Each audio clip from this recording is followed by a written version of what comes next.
neural network models, especially in claims reserving. So to recap the abstract of what we'll cover today, we have found that neural networks are working very well in a number of applications, but can it find a place in claims reserving? In this live presentation, we'll develop a reserving model step by step, starting with a simple chain ladder, and we end up with a probabilistic neural network on individual claims. And whilst you've probably seen many videos where they tell you don't do this at home, this is one where you can definitely do this at home. We'll be sharing the accompanying Python code, and you can follow this, run it on Colab, and adapt it to your own data sets. So why are we considering neural network models in the first place? Well, there are some advantages. Firstly, residual networks generalize GLMs. It's an extension of the GLM, and we all know how much actuaries love GLMs, especially the GI ones. It's been used in state-of-the-art models. So for example, for image, for text, and for audio transcriptions. And there's a few bits and pieces you can attach to your neural network model that work quite well for certain situations. Transformers work quite well for sequence models, particularly in text. Embeddings can model categorical variables quite well. And as we'll use later, mixture density can be used to output probability distributions, which is quite handy for actuaries who are working with variability. But there are some issues to consider. It's not always the right tool for the occasion. Firstly, there's been some studies that suggest that simpler models can do just as well for time series. And why use a more complicated model when a simple model can just do the trick? When you're working with tabular only data, gradient boosted decision trees often give good results really, really easily. And it may well be for the data sets that you work with. And also, random initialization of parameters in a neural network model can lead to some variance in model predictions. And you need to perhaps run the model a few times to see how differently it's predicting, whether it's stable enough for your purpose. And finally, just complexity.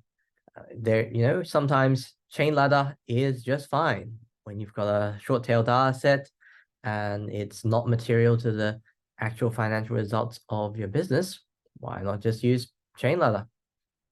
So there is some potential, but you should consider the right tool for the right occasion.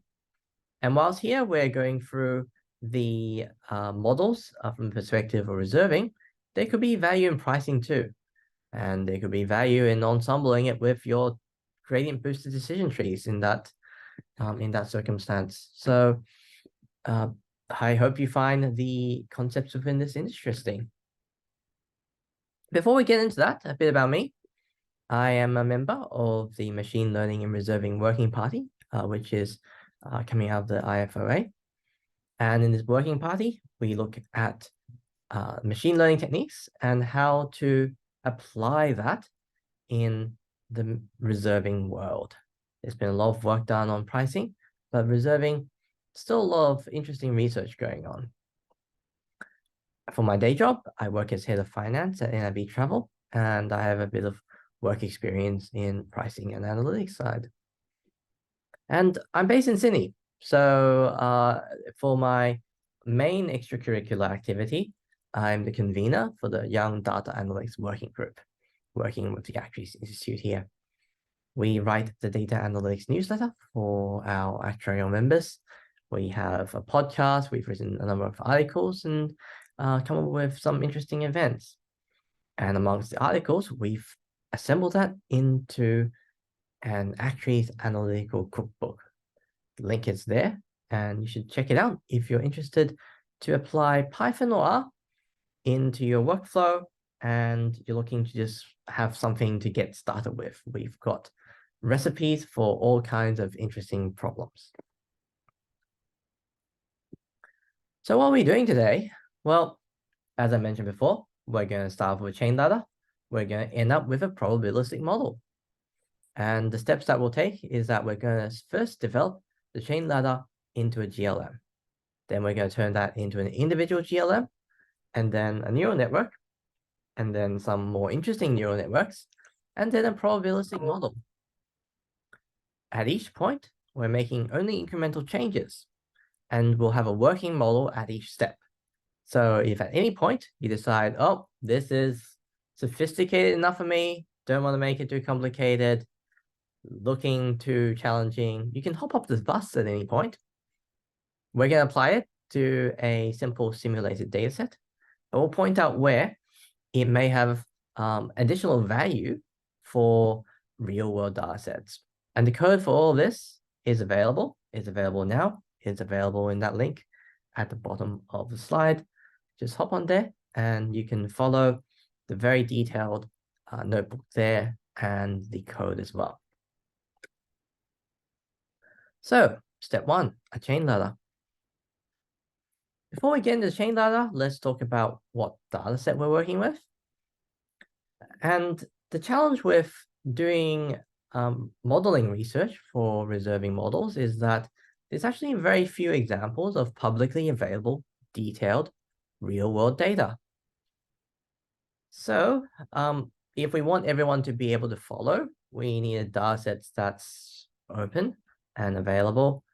We decided to pick something from a simulated data set package, Splice.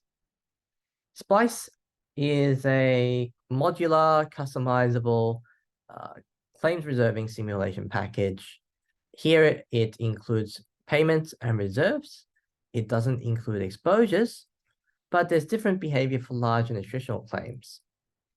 There's 5 scenarios, and the notebook has a simple parameter at the top. You just toggle it between 1, 2, 3, 4, 5, and just rerun it, and it'll run it on each of these scenarios. And in each of these scenarios, the outcomes are fairly similar from our testing. It handles the scenarios quite well, but there could be other scenarios that it may not handle so well in. So before you apply it to your own data set, please do check out the validation outputs. So chain ladder, nice and simple. There is actually a Python package by Cas that you can just install. But the thing is, chain ladder is mechanically quite simple. So all we need to do is pandas and numpy. We can just do it mechanically, and we end up with the results on the left. Pretty standard looking development pattern output. Nothing looking too weird. Great, cool. Basic reserving model. What's next? What's next is GLMs. And we're going to do it using neural network packages because of where we'd like to go. So for those who aren't aware, the chain ladder is actually a GLM. There is a GLM form of chain ladder. If you use incremental payments, is predicted by occurrence period and development period.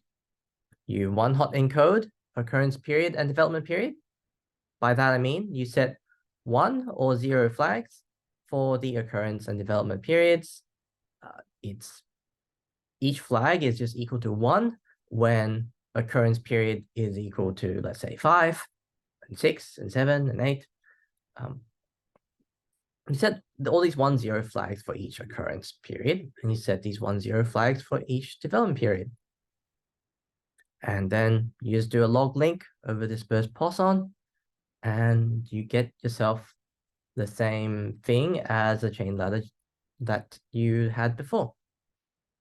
There is an article by our machine learning and reserving working party, which does a deep dive into this. So check out the link in this slide if you'd like to know more. So, okay, cool. Chain ladder is a neural network. And, when you just run it, you just end up with the exact same thing as the chain ladder we saw before. What's next? Well, a linear model is actually a neural network with no hidden layers. Before we explain that statement, it's probably worthwhile for those less experienced with neural network models to explain what neural networks do.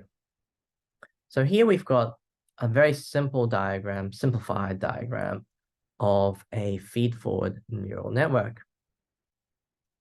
And here is a type of network where you start from the inputs, you feed it to the next layer, you feed it to the next layer, you end up with the outputs. And each layer in a feed-forward neural network consists of a set of neurons. And actually, each of these neurons is like a linear model. It takes in a linear combination of the inputs. At the end of that input and calculation, there is a non-linear activation function there. That's actually what gives neural networks the non-linear prediction capability. But actually, the inputs for each neuron is linear. The activation function introduces non-linearity and allows it to learn complex relationships between the input and output variables. Common activation function these days, one of them is the ReLU, the rectified linear unit, and it's a pretty simple function. It's just a flat 0 up until a certain point, and then x after that. It's still partially linear, but that cap at, or I guess you can say floor at 0, introduces non-linearity. And once you put that through a few layers, you end up with some complex relationships. So the final step is actually a linear transform of the final hidden layer. That means that a feed-forward network is actually a linear model of some engineered features, which is the final hidden layer. And when you simplify that down to no hidden layers, get rid of all those blue layers shown here, is mapping the inputs to an output. And the outputs are a linear model of the inputs. So you just have a linear model. And here's the same explanation in code. On the left, you've got a PyTorch model, and it's in the form of a PyTorch module. To explain what this does, you've got two bits to this class. The init function sets what parameters the model has. So the model has a hidden layer and a linear layer. The hidden layer has the dimensions of going from the number of inputs to the number of hidden layers. To the number of neurons in the hidden layer. And the linear bit maps that hidden layer of features into the output. And so the forward function here is what you use to determine the outputs from the inputs. So you start off with some input, let's just say it's x. You apply the linear transformations within the hidden layer. So that's self.hiddenx. You apply a ReLU function to introduce a non-linearity. So x equals f.ReLU x. And then you apply the final linear combination of the inputs, x equals self.linear x. You end up with the output. You return that. So that's your neural network with a single hidden layer. And if you were to just take all the neural network bits out, highlighted in yellow, you end up with just a simple linear model. All you've got is a linear layer that goes from the input to the output. In order to get your output in your forward function, you just go, well, take the linear of your inputs and just return it out again. There you go, linear model. in using a neural network package. And the interesting thing is that you don't normally with a linear model, you might use iterated reweighted least squares or the Newton-Raphson methods to solve to convergence for that. But the gradient descent methods that are used for neural networks work just as well. You can minimize a normal loss function to maximize your likelihood. Pretty straightforward. So then you ask Jackie, well, that's great, but we're working with generalized linear models here. What do we do then? Well, pretty simple. Instead of returning the linear predictor, just exponentiate it before you bring it back out again. And the result of that is something that's identical to a GLM with a log link plus log link. And you can use the Poisson function to minimize the Poisson loss and fit a GLM with a Poisson loss. There you go. You've just built a GLM using a neural network package. Feels a bit over-engineered, doesn't it? But it's what we need to get to our next step.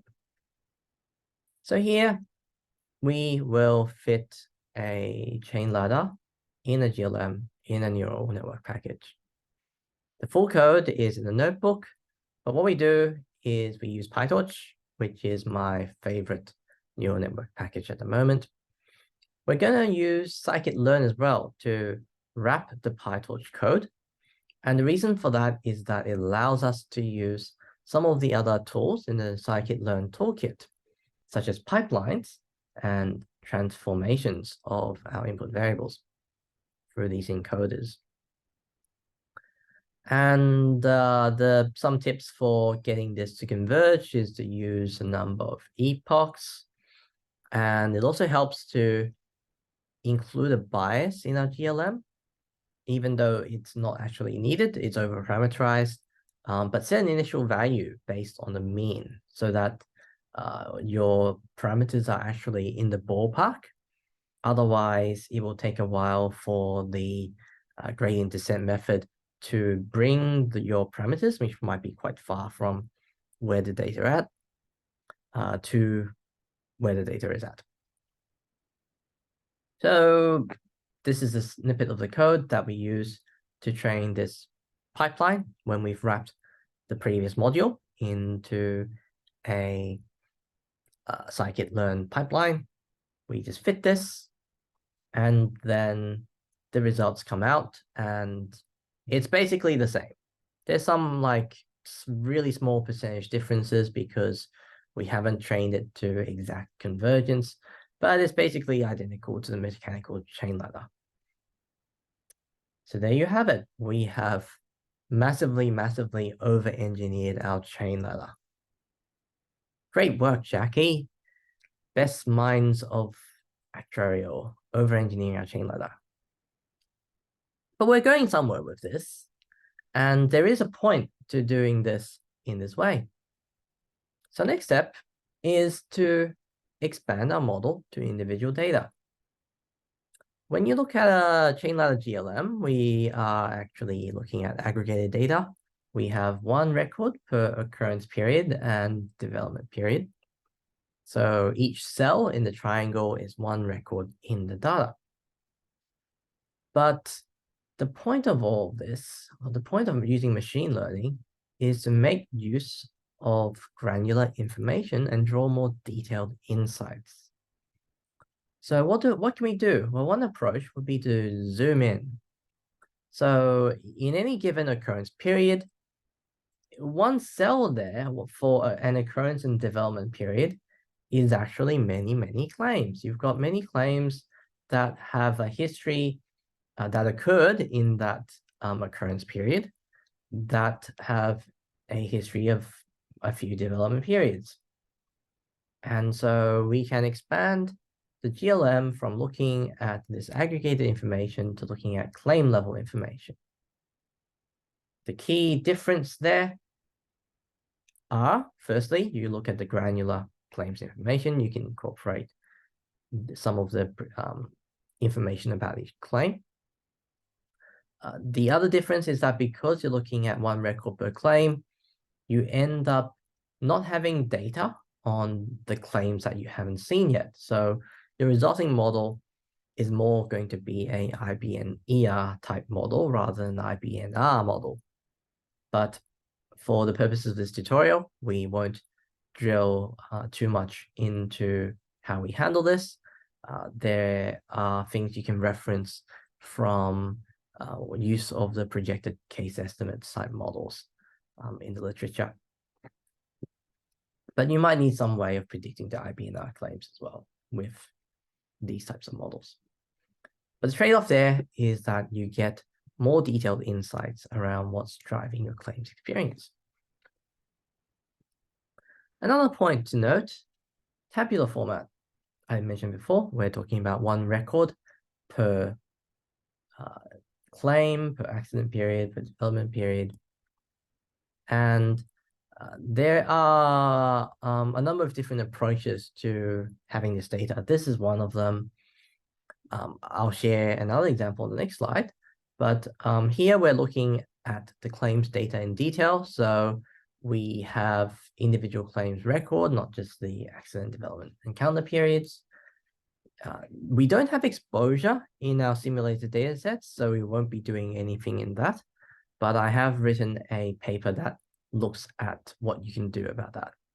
And you end up with something that is a bit like a joint pricing and reserving model, where you do both the exposure to claim frequency and severity, as well as the reserving component as well. Quite fancy. But that's not the only way you can do things. I'll just point out that there are sequence-based neural networks out there, such as the model proposed by Deep Triangle by Kevin Kuo in 2018. In that, you're not treating the claims as a number of records, you're treating each claim as a sequence. So the claim history is one sequence. You might have one sequence for each claim. But we won't be covering that today. We'll be sticking with the tabular models. There's plenty to cover just with that. So, okay, you built a model on the individual claims data. Once again, the code is in the notebook.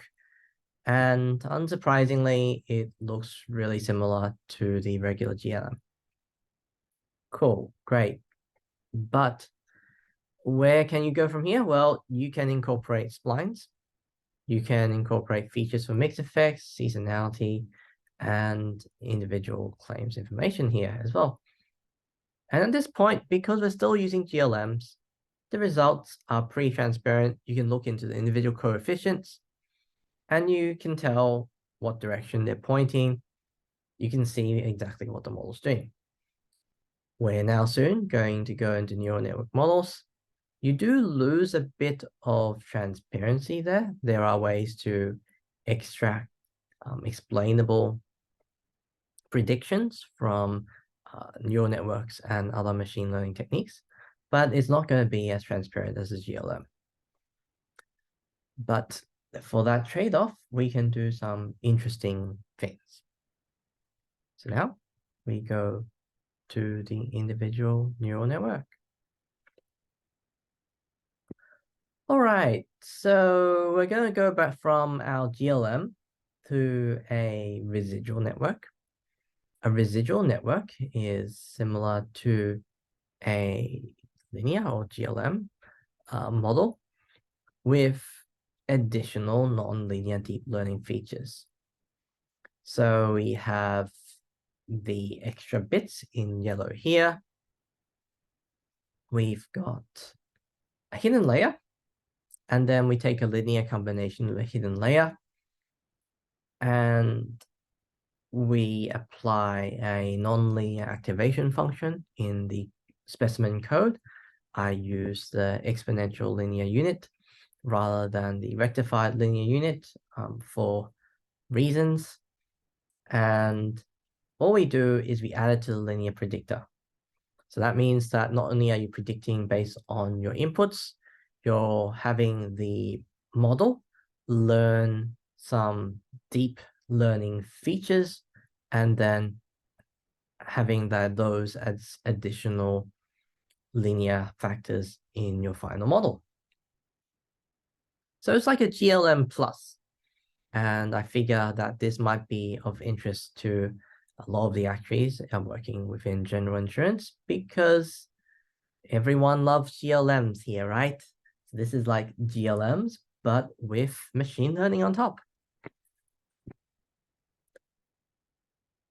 And some tips and tricks for making this work. Well, firstly, because we're using gradient descent, if our initial parameters are very far away from where the data is, then it will take a long time to train. And the biggest impediment to that I found is the bias or the intercept factor. When your intercept is initialized as a random variable around 0 and your actual output is claims in the tens of thousands, it's going to take a little while for the bias to move to the right value. So my suggestion would be that you initialize the bias to an intelligent value of the average of log of y so that you're not just spending a large number of cycles training your bias.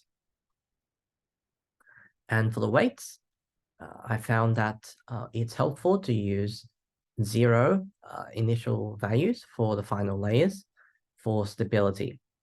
And this is one of the ideas introduced in a paper titled Fix-Up Initialization. The full reference is in the notebook. Another tip is that we have some very sparse data. Because we have split the data by claim and by development period, there's a lot of records where the payment is 0.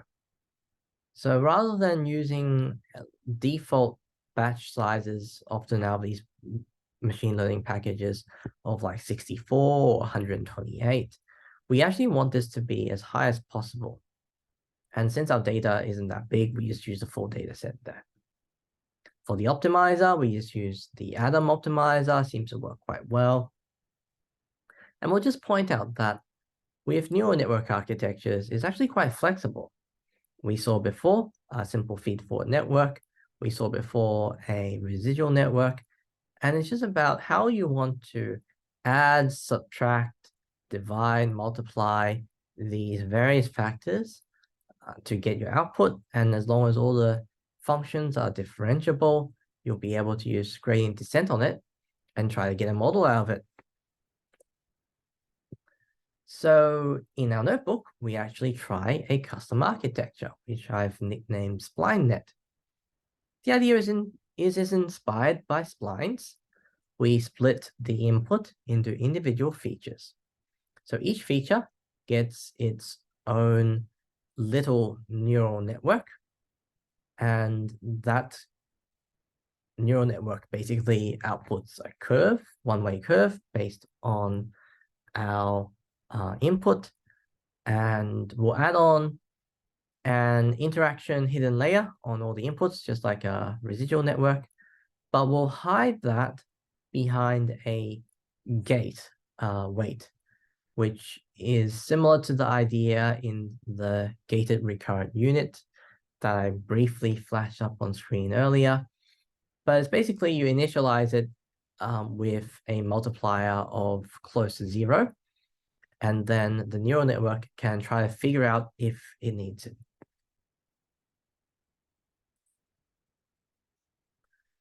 We'll see how that goes. So the first set of visualizations here is on the GLMs, on individual data. And we use some splines here so that the predictions are smoothed. The top 2 panels are a plot for the average or total payment size of the training data set and this is segmented by occurrence period and by development period. Then in the second panel, we have the test data set, which is the holdout, the bottom half of the triangle. And then finally, we have all of the data together. And how does that look? So you can see that the GLM picks up the broad trend for the training data. For the test data, it does okay. It lines up in the right directions. And overall, you can see that it replicates the increasing trend across occurrence period for the claims and the humped shape for development period. Next, we have the residual network, and it seems to do just a little bit better. Again, it picks up the major trends, but it just seems to be a little bit closer, particularly for the test data. And our experience with the residual network for claims reserving is that with the right training parameters, it looks okay, but it does have a tendency to overfit. And in some of the earlier versions of this work, you end up with a overfit model. For our custom structure, it seems to do a little bit better again. The lines seem to match really closely with the trends, and it just seems to fit just a little bit better. Here we have a little bit of a surprise because gradient boosted decision trees often perform well on tabular data. We've also tested out a gradient boosting. And you can see here that it doesn't quite go so well, but there could be other instances where it does go pretty well. This is trained on the granular data, so we just brought that forward for comparison. All right, cool. We have some point estimates. They look pretty good. What more can we do with this? Well, one of the value adds of using a neural network model is the ability to predict a probability distribution. Our payment data has many records of zero payments, but excluding the zero, and if you log it, you have something that vaguely resembles a log normal distribution. The actual simulation, I don't think, uses a normal distribution, but at least you have something that resembles a hump shape. So how can we try to model this in our neural networks? Well, there is something called a mixture density network. And a mixture density network would predict our response variable as the sum of several normal distributions that have different means, different variances, and they might have different proportion and weights within that overall distribution. But that doesn't really work for us because our data only looks normal-like after you log it. So what can we do? Well, we can tweak that around a bit and create a log-normal mixture density network. So then the log of our response is the sum of several normal distributions. You've got alpha, the weight of each distribution. Mu and sigma are now the log normals mu and sigma of those distributions. And if you remember, the mean of a log normal distribution is not e to the mu, it's e to the mu plus half sigma squared. So here for the mixture density network with this log normal adjustment, we have the mean as being the weighted sum of e to the mu plus sigma squared. And we have some tricks to ensure numerical stability. So here you can see we've got a torch.logsumexp function. And this is so that you don't have really small numbers and really big numbers messing things up. So, okay, we fit a Lognormal mixture density network, and we end up predicting things all right. It's not perfect, of course, but you can see that we've been able to replicate the actual quite closely. We now fit it. So once again, the full code, the full detail is in the Python notebook. So that was a probabilistic individual claims reserving model already. How can we improve this further? Well, so far we've been using just occurrence and development information. So that's not very helpful since we're looking at individual data. We can actually, in the real world, include things like peril coding, claim description, policy information to try to get the best prediction out of our claims information. In our simulated data, there's not a lot of features there, and we can just try our best to engineer some features based on claims history. In addition, there are some hyperparameters we can try to optimize. These include model size, being the neurons in the hidden layers, how many you use, as well as regularization. So you can use a lasso penalty, weight decay, and dropout to try to make the model more resistant to overfitting. When you use those parameters, you may want to find what is the best parameter, and that involves a hyperparameter search.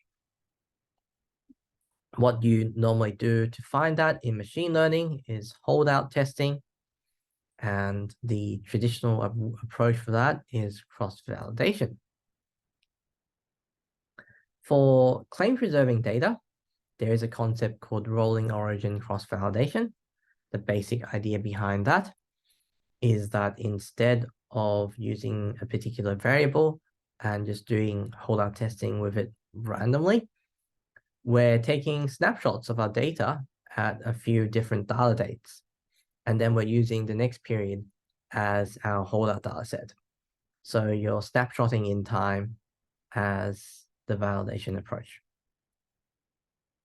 And as I mentioned before, you can use claims history, feature engineer some predictive features out of that, and feed them into your model to see if it predicts things better.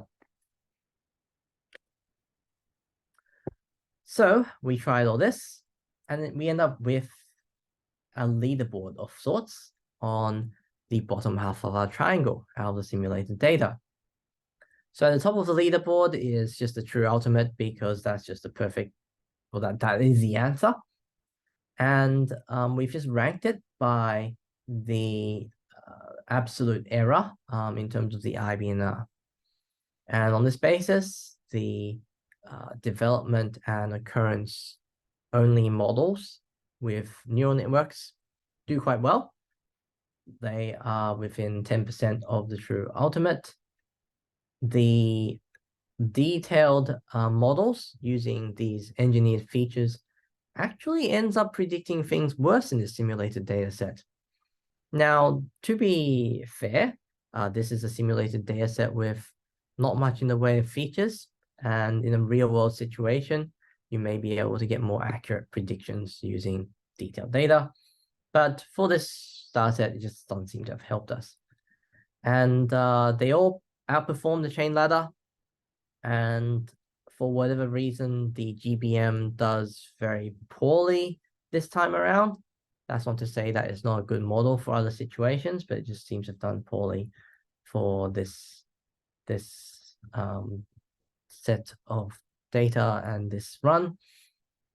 But we have a situation where our neural networks actually do quite well. So our conclusion, having run through our 5 simulated data sets, is that neural networks are a compelling option. In some situations, they can match or outperform your traditional GBMs.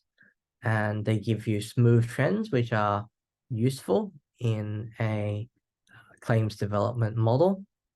It has a potential to use detailed claims information, and it can give you a probabilistic output as well. So that brings us to the close of our presentation. We started from a very simple chain ladder. We turned it into a GLM. We played around with splines on the GLM. Then we decided to try out a residual network, which is like a GLM, but with neural network attached on top, or the other way around. We then tried our own custom SplineNet architecture, which seems to do even better on our dataset. And then we decided to make the whole thing probabilistic by attaching a Lognormal MDN loss. There is actually quite a detailed architecture to make it so that we can actually align the point estimates to our SplineNet model. And then having run it through 5 different data sets, the results are pretty decent. So thank you for joining us on this journey. Please like and subscribe if you like this type of content, and have a great day. Bye-bye.